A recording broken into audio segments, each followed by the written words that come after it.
Romakan yang terkasih, Ibu Bapak saudara-saudara yang terkasih dalam Kristus, secara khusus adik-adik yang akan menerima komunion pertama. Selamat hari Minggu. Salam Ini sebenarnya tugas pastor Robi. Tadi kemudian sendiri, kakak atur sudah. Jadi saya atur sedikit. Baik. Pada hari ini kita berkumpul merayakan hari Minggu biasa ke-12. Sekaligus kita bersama berkumpul untuk bersukacita bersama ke-14 anak kita yang pada hari ini akan menerima komunion pertama. Mereka sudah dipersiapkan 2 bulan. Itu 2 bulan belajar yang disebut belajar formal. Tapi belajar yang informalnya itu kan sejak kecil. Mereka sudah mulai belajar beriman dari orang tua. Mereka belajar untuk apakah mereka takut dalam kehidupan ini atau tidak. Mereka berani dalam kehidupan ini atau tidak. Mereka sudah belajar itu dari orang tua selama beberapa tahun. Dan dalam 2 bulan terakhir ini mereka dipersiapkan secara khusus untuk menyambut tubuh dan darah Kristus, ambil bagian dalam meja perjamuan Tuhan. Selama ini mereka adalah, setelah dipermandikan, mereka adalah anak Allah.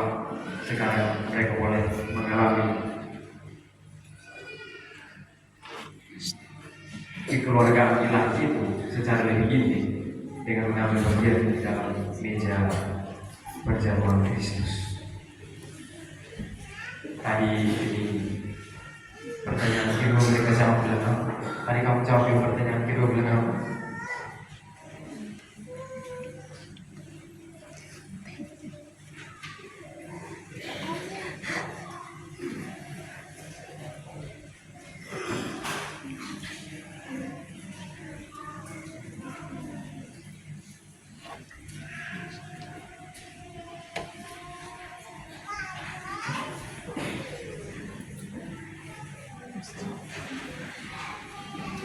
Yesus akan menguatkan kamu, begitu kan?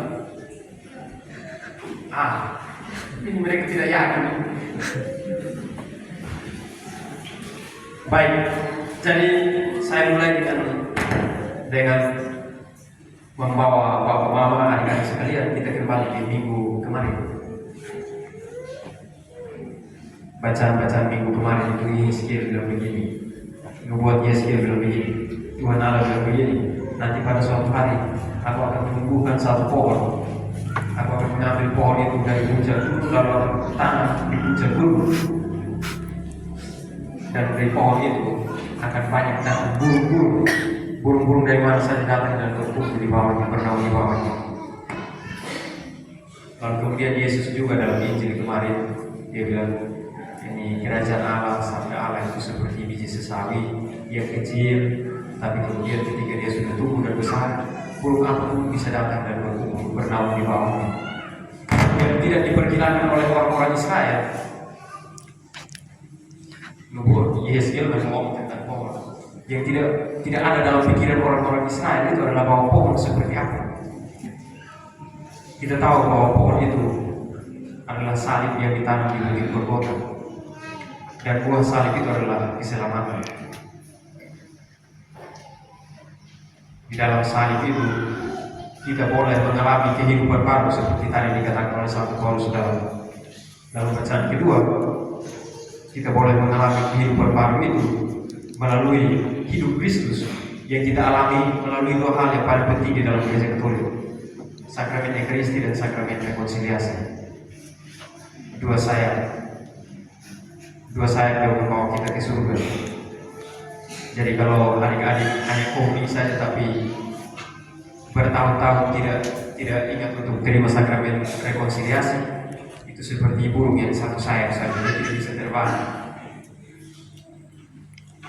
Tetapi yang menentukan itu adalah bahwa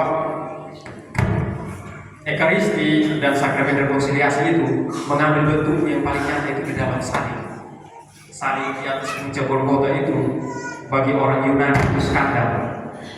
Bagi orang Yahudi skandal dan juga masalah. Orang tidak yakin masa Tuhan dalam cara pikir yang sangat manusiawi. Tuhan itu kan sebenarnya dia hebat, dia tidak perlu mati. Tapi mengapa dia mati? Itu cara pikir, cara Tuhan, cara pandang Tuhan. Kalau Yesaya bilang, jalanku adalah jalanmu, rancanganku adalah rancanganku, bukan jalanmu, bukan jalanku, jalanku bukan jalanmu, rancanganku bukan rancanganmu. Dan jalan dan rancangan Allah bahwa dia sebagai Allah harus mati supaya kita selamat itu tidak masuk dalam cara pikir manusia. Karena bagi manusia yang hebat itu kan dia harus hebat terus. Yang hebat itu kan harus hebat terus, tidak boleh kalah. Karena kalau kalah itu kan tidak hebat. Tetapi Tuhan menunjukkan bahwa keselamatan itu justru dialami dengan cara yang paling tidak masuk akal bagi manusia, yaitu dia mati. Dia mati di atas salib. Tetapi yang menentukan itu adalah bahwa sebelum dia mati hari Jumat di atas salib, ada satu peristiwa yang mendahului itu, yaitu malam perjamuan. Malam perjamuan biasa kita rayakan Kamis Putih. Jadi tanpa Kamis Putih, hari Jumat itu adalah satu peristiwa pembunuhan yang paling sadis yang pernah terjadi dalam sejarah manusia. Tetapi karena dengan Kamis Putih, maka hari Jumat itu menjadi satu hari pengorbanan yang paling dalam dari Allah bagi keselamatan manusia. Kalau Paskah Yahudi itu kan kita minum, yaitu ada 4 piala.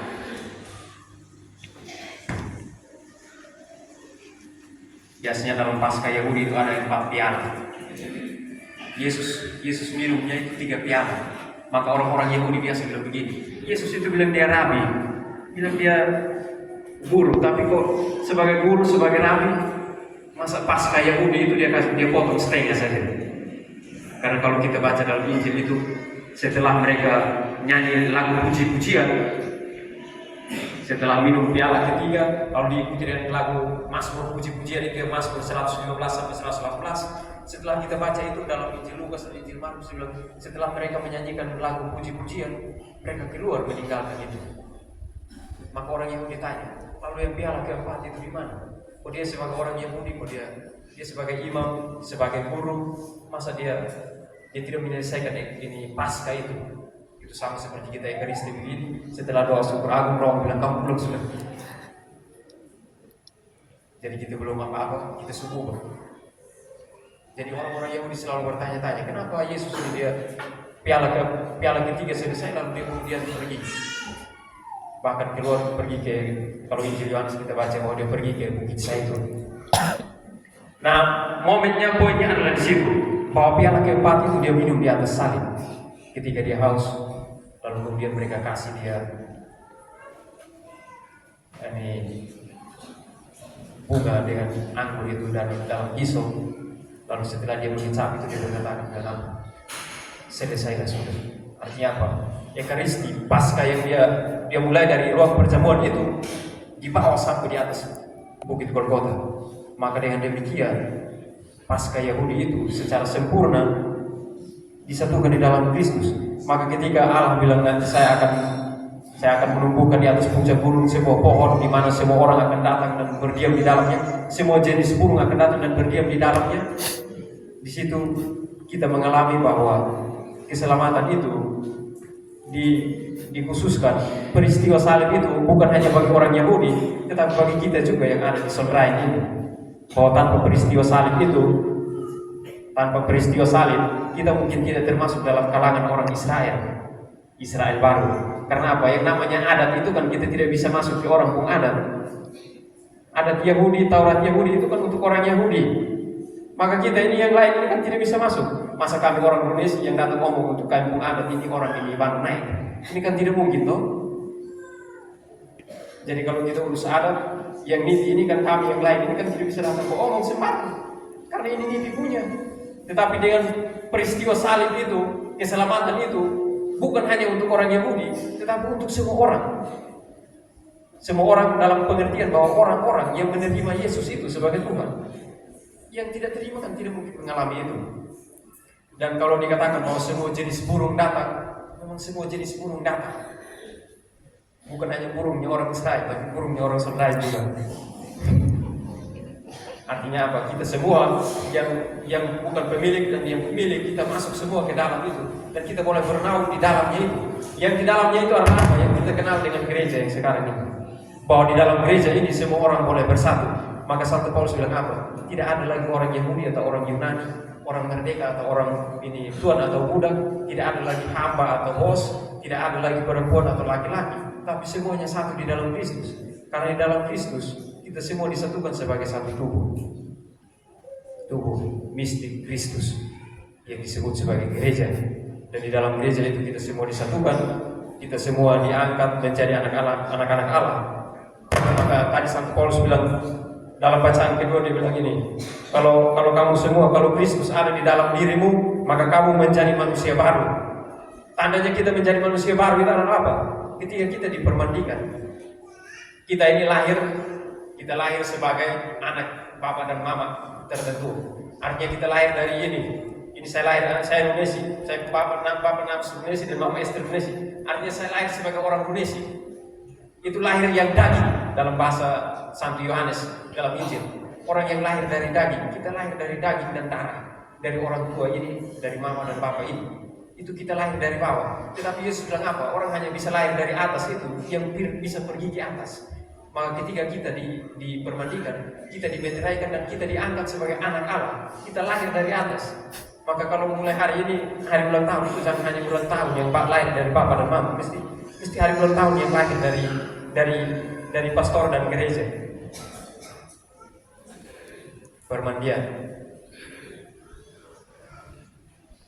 Maka kita dilahirkan secara baru dan Kristus. Karena kita dimeterai dalam nama Bapa dan Putra dan Roh Kudus, maka kita menjadi manusia baru.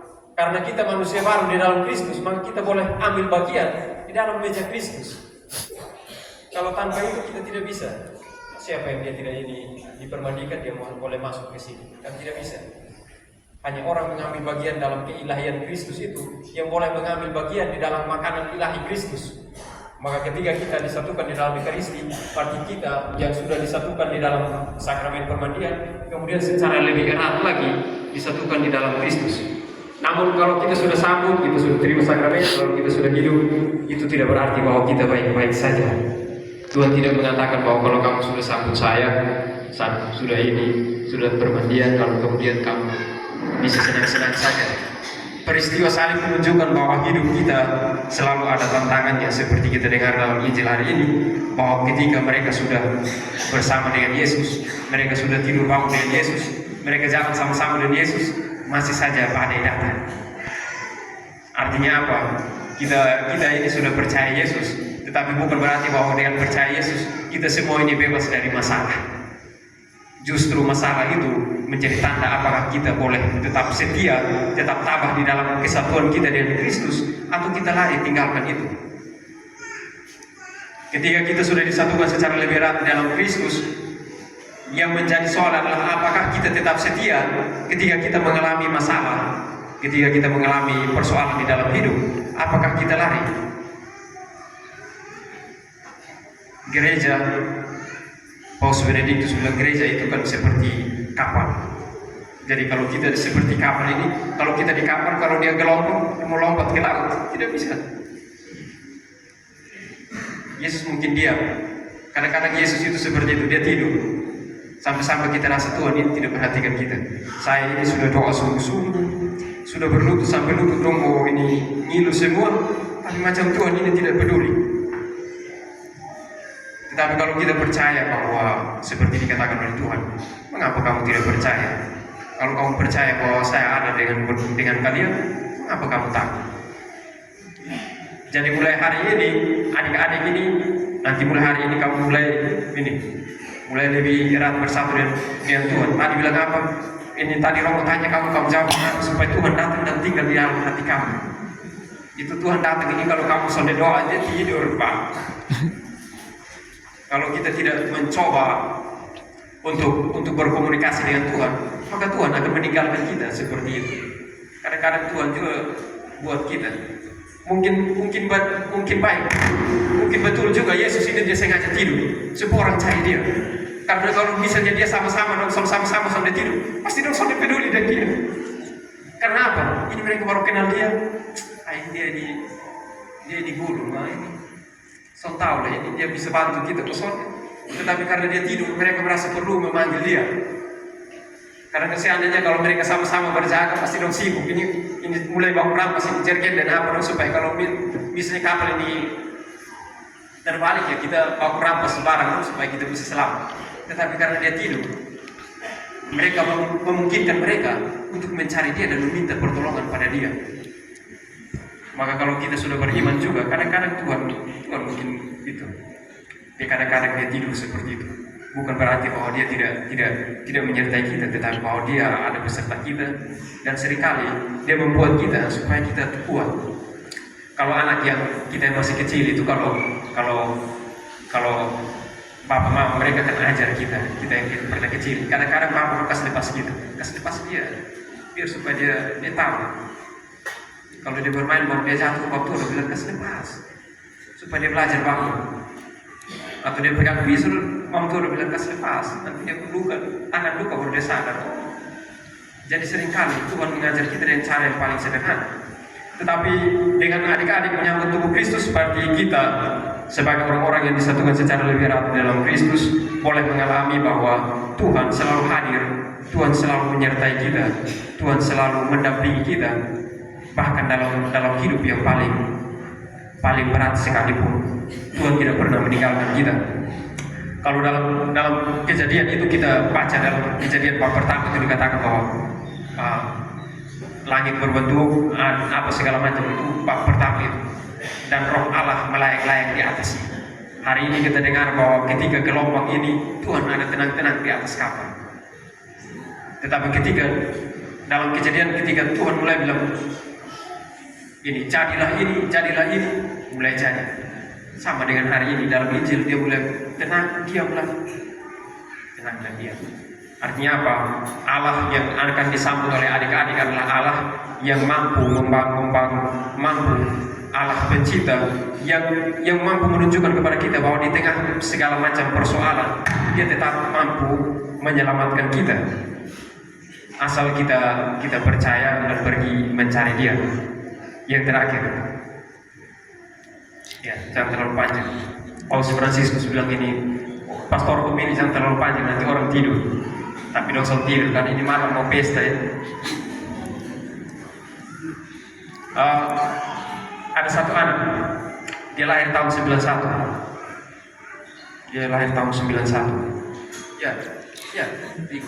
Lahir dari 91. Tahun 2006 dia meninggal. Umur baru 15 tahun dia sudah meninggal. Dia umur 7 tahun dia komuni. Siapa yang 7 tahun di sini? Ada yang 7 tahun, ada yang selewat, ada yang 5 tahun. Kalau 5 tahun kasih tunda dia sampai sebentar, biar supaya. Ada yang 7 tahun, dia 7 tahun dia komuni. Lalu umur 15 tahun dia meninggal. Dia meninggal karena kanker darah, leukemia.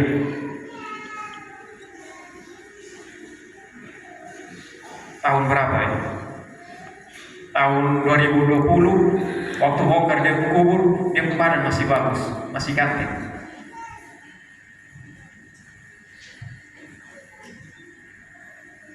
Nanti tanggal ini, lalu 2020 kemarin, Paus Fransiskus ini jadikan dia beata.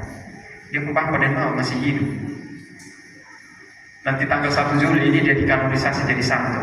Dia papa dan mama masih hidup. Dia meninggal dari tahun 2006 dan sampai hari ini dia badan masih bagus, belum rusak. Kita ini yang lain ini mungkin belum mati semua.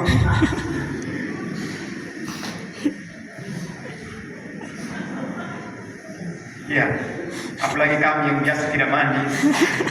Orang dekat kita takut. Tapi poinnya adalah apa?